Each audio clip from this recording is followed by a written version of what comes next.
એ આવો મારો બાપલિયો, આ ઝી 24 કલાકની વોટ યાત્રા કચ્છ બેઠક ઉપર લોકસભામાં જ્યારે ફરી રહી છે ત્યારે કચ્છનું જ તે માળિયા અને માળિયાની બાજુને આવેલું આ ભરતનગર ગામ આ વોટ યાત્રાની આવી ગઈ છે। તો હાલો આ ભરતનગરમાં જાણ્યા ચૂંટણીના રંગ કેવા છે। હાલો ભરતનગરમાં।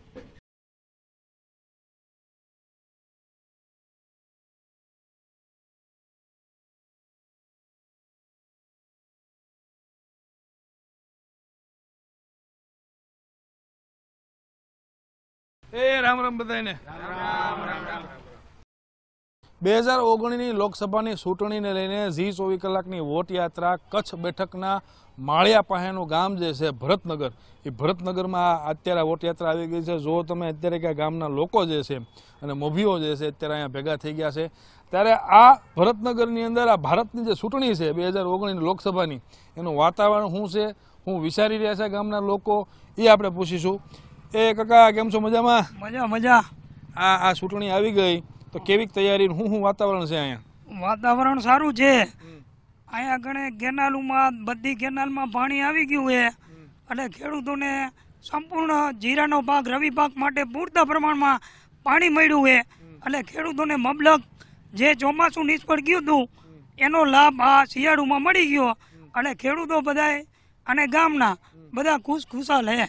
શું વાવેતર કરવા, કેવા કેવા વાવેતર થાય છે, શું ભાવ મળે છે? બરોબર ભાવ મળે છે? ભાવ તો બરોબર મળે છે। આથી હજી જાજા ભાવ હોય તો લાભ થાય ખેડૂતોને, બાકી તો બરાબર ઉત્પાદન તો મબલક જ છે। તો પણ આમ વરસાદ નથી પડ્યો પણ આમ પાણી આવી ગયું એટલે ફાયદો થયો? પાણી આવી ગયું છે સિંચાઈનું। આ માળિયા તાલુકો કાયમી અમારા મોરબી માળિયાના દરિયા કિનારાના નજીકના વિસ્તાર કાયમી દુષ્કાળગ્રસ્ત હતા અને ચોમાસા આધારિત જ હતું। એના બદલે અમારે નદીમાં પણ ચેકડેમ છે અને ખેડૂતોએ નર્મદા પણ મળેલ છે। તેથી ખેડૂતોને જો નર્મદામાં કાયમી ધોરણે પાણી આ જ રીતે આપે તો ખેડૂતોને કોઈ પ્રોબ્લેમ જ નથી કોઈ જાતનો આર્થિક। એ આ ખેડૂતને આર્થિક તકલીફ ક્યારેય નહીં પડે જો આ પાણી આમનામ સિંચાઈનું ચાલુ રહ્યું તો। બીજા જે છે એ અહીંયા ઉપસ્થિત છે ગામના લોકો, એને પૂછી એ આ વખતે આ મતદાન કરવા જવાના કે નહીં જવાના? અને બધાને લઈ જાઓ કે એકલા જાઓ? ના, આખું ગામ સાથે। એમ એટલે કઈ રીતે લઈ જવાના બધા? હું એના માટે આગળ શું તમે આયોજન કરો છો લોકસભાની ચૂંટણી પહેલા? એવું અમારું છે કે ઘરે ઘરેથી બધા માણસોને સાથે રાખી અને વારાફરતી મતદાન કરાવવાનું અને નરેન્દ્ર મોદીને વિજય બનાવવાના થાય। એ આમાં છે ને ઘરેથી બધાને એક એક જણા, જેમ કે મારો લગ્નમાં હાગમટે ને એક એક જણા જમવાનું કે તેમ આ મતદાન કરવા હાટું હોતો ને એક જણા જવાબદારી આપી દે ને મતદાન કરવા લઈ જાય। તો આ મતદાન કરવા જાઓ તમે તો કયા કયા મુદ્દા ધ્યાને રાખશો ચૂંટણીમાં મતદાન કરતા પહેલા? શું મુદ્દા છે ધ્યાને રાખવા જેવા?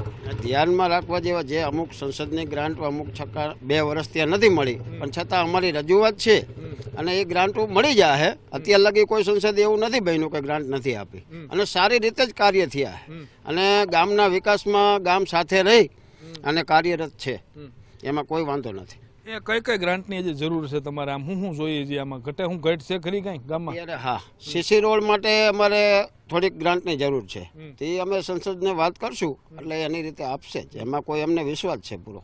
એ જો આ ગામને છે ને સંસદ ઉપર વિશ્વાસ છે ને સીસી રોડ જે બનાવવાનો છે એ વધારે સારો રોડ બનાવવાની જે ગ્રાન્ટ માંગવાની છે, ગ્રાન્ટ આ માંગશે અને મળશે હોત ને ખરા।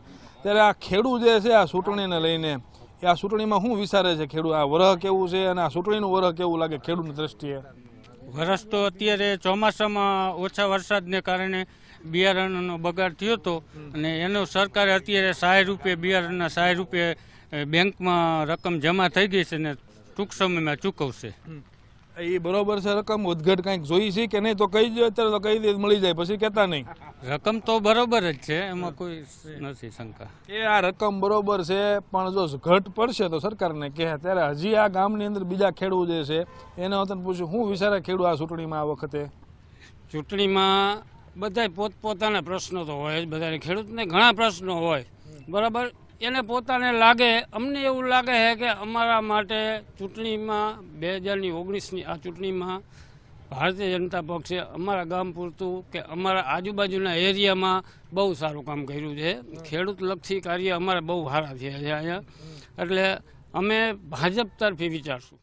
તો આ ગામને જે છે એ આરોગ્યની સુવિધા કેવા કેવા પ્રકારની મળી રહેશે? કંઈ ઘટ ખરી આરોગ્યમાં? કોઈ માંદા પડે છે કે નથી પડતા, કે બહાર લઈ જવા પડે છે કાંઈ એને બધું સગવડ થઈ જાય છે? અમારે અહીંયા અમારે 24 ગામનું પ્રાથમિક હેલ્થ સેન્ટર છે એટલે એને અમને તાત્કાલિક આ નેશનલ રાષ્ટ્રીય ધોરી માર્ગ છે એટલે તાત્કાલિક બધા લોકેશન હે આજુબાજુના ગામના તરત જ અહીંયા ગણે સારવાર લેવા માટે આવે એટલે એ સારવાર મળી જાય તેમ છતાં આ ગામની અંદર PHCમાં જો હજી દેખાય 2 3 4 સ્ટાફ ઘટે છે એ જો ઘટત પૂરી કરી દઈએ તો આનો લાભ બહુ મોટો મળે, નાની હોસ્પિટલ જેવો લાભ મળે.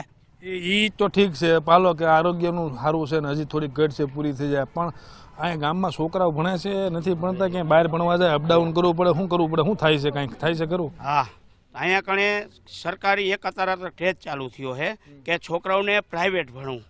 અમે અહીંયા ગામે ભેગું મળી, વડીલો ભેગા મળી 2096થી ગામ સમિતિ તો પછી બની, અમે 2000 ગામમાં એક શિક્ષણ સમિતિ બનાવી હતી. અમે 10-10 રૂપિયા ભેગા કરતા હતા, 450 રૂપિયા ભેગા થાય એટલે મહિને સરકારી શાળામાં ભરતા હતા. અત્યારે અમારી શાળા, અમારા છોકરા સરકારી અંદર 5 થી 8 લગી અમારા ગામના ખર્ચે સ્માર્ટ બોર્ડ અને ટેબ્લેટથી છોકરા ભણે છે. એટલે આમ જો આ ગામના છોકરાઓ જે છે ને એ લેપટોપ ઉપર ભણવા મળ્યા અને આખું જે પેલું કહેવાય ને ફોરસ હોય એમાં બધું આવી જાય, એ એવું જ ને? હું હા, પછી એ અમે કર્યું. પછી અમારા અહીંયા કાર્યક્રમમાં અમે નેતાઓને લાવતા, ધારાસભ્ય રજૂઆત કરી કે એની અંદર આપણે ડેટા નાખવા પડે, ઓલું ખર્ચો થાય તો એ ગવર્મેન્ટ માંડું દેવાય. અને અત્યારે અમારા સરકારીના છોકરાઓ અમારા ગામે, અમે ગામ અહીંયા કણે બાજુમાં મોરબી છે 10 જ કિલોમીટર, પણ અમારા બધા છોકરા પ્રાઇવેટમાં નથી જતા, સરકારીમાં જ ભણાવે. અને સરકારીના છોકરાઓ અમે 12 વર્ષની અંદરમાં અમને રિઝલ્ટ આવ્યું કે અમારા છોકરાઓ જે ઉપલી કોલેજમાં ભણવા ગયા પ્રાઇવેટમાં, એમાં 10માં 12માં 1 થી 3 નંબરમાં આવે ને